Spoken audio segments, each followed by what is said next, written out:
Alors, cet exemplaire, c'est mon exemplaire de Expression de la folie de Hans Prinzhorn. En français, bien sûr, je l'ai acheté 3 mois après la parution de la version française, publiée chez Gallimard. C'était pas rien. Et en fait, ça fait exactement 37 ans. Et j'y tiens, pour rien au monde, je m'en séparerai, parce qu'il a joué un rôle fondamental dans mes recherches et il m'a accompagné tout au long de ces années de recherche et de réflexion et d'émotion aussi autour de l'art brut et autour de ses créations hors du commun. Au fond, je l'ai acheté en sachant, avant de l'avoir entre les mains, qu'il était important, qu'il jouait un rôle fondamental, parce qu'en fait, non seulement il avait été le livre de chevet, comme on dit, de Paul Klee ou de Max Ernst, mais moi, c'est par Jean Dubuffet que j'y suis arrivée. Je travaillais sur l'art brut, puis j'allais faire ma thèse sur toute l'histoire de l'art brut. Évidemment, Jean Dubuffet était incontournable et Hans Prinzhorn était incontournable.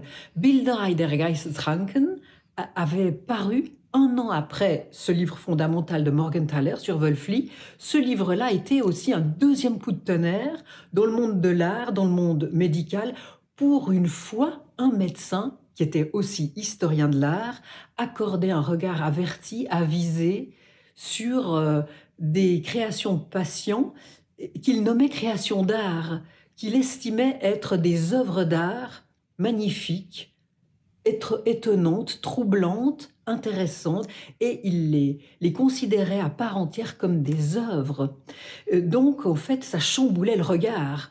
Et ce livre, eh bien, a joué un rôle fondamental dans les années 20, et il a joué un rôle fondamental aussi pour Jean Dubuffet. Et puis, il a aussi joué un rôle fondamental pour beaucoup d'autres historiens de l'art, des artistes, des psychologues, etc.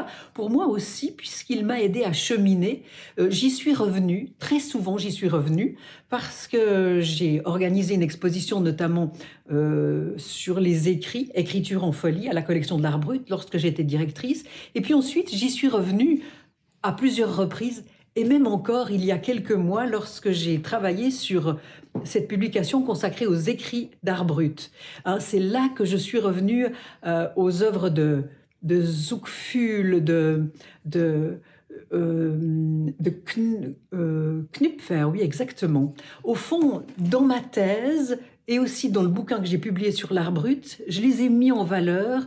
Bien sûr, ce qui m'avait troublé, c'était d'y retrouver des œuvres de Wölfli, de Müller, mais aussi des œuvres nouvelles, complètement inattendues, celles de Brendel, celles de Natterer, et bien sûr, elles paraissent aussi dans mes ouvrages. Vraiment, ce livre a été fondamental, et puis il m'a tourneboulé, il m'a changé ma manière de réfléchir, ma manière de penser.